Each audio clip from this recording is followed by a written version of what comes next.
Devgadh વાળાના police કોન્સ્ટેબલે ખોટી ઓળખ આપી એડવોકેટ દંપતી સાથે છેતરપિંડી કરી। દાહોદ જિલ્લાના દેવગઢ બારિયા પોલીસ સ્ટેશનમાં પોલીસ કોન્સ્ટેબલ તરીકે ફરજ બજાવતા એક પોલીસ કર્મચારીએ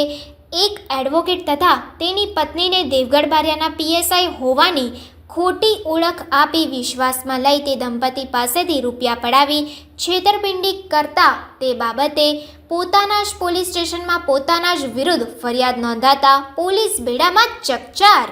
દેવગઢ બારિયા પોલીસ સ્ટેશનમાં પોલીસ કોન્સ્ટેબલ તરીકે ફરજ બજાવતા અનિલ બી સોલંકી પોતે એક સરકારી કર્મચારી હોય તેને વ્યવસાય એડવોકેટ 23 વર્ષીય જસવીર અમરસિંહ સિંઘ અને તેમની પત્નીના મોબાઈલ નંબર ઉપર પીએસઆઈ અનિલ સોલંકી દેવગઢ બારિયા પોલીસ સ્ટેશનના નામથી કોલ કરી પોતે દેવગઢ બારિયા પીએસઆઈ હોવાની ખોટી ઓળખ આપી સિંઘ દંપતીને વિશ્વાસમાં લઈ દંપતી પાસેથી રૂપિયા 4 લાખ જેટલી માતબર રકમ પડાવી લઈ એક પોલીસ કર્મચારી હોવાથી તેને ખબર છે કે cyber ક્રાઇમમાં સંડોવાયેલ bank એકાઉન્ટને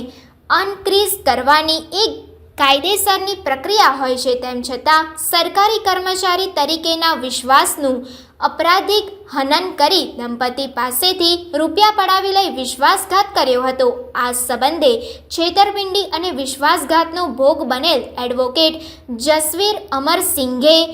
Devgadh Bariya police સ્ટેશને ફરિયાદ નોંધાવતા આ સંદર્ભે પોલીસે દેવગઢ બારિયા પોલીસ સ્ટેશનમાં પોલીસ કોન્સ્ટેબલ તરીકે ફરજ બજાવતા અનિલ બી સોલંકી વિરુદ્ધ છેતરપિંડી અને વિશ્વાસઘાતનો ગુનો નોંધી આગળની કાયદેસરની કાર્યવાહી હાથ ધરી છે।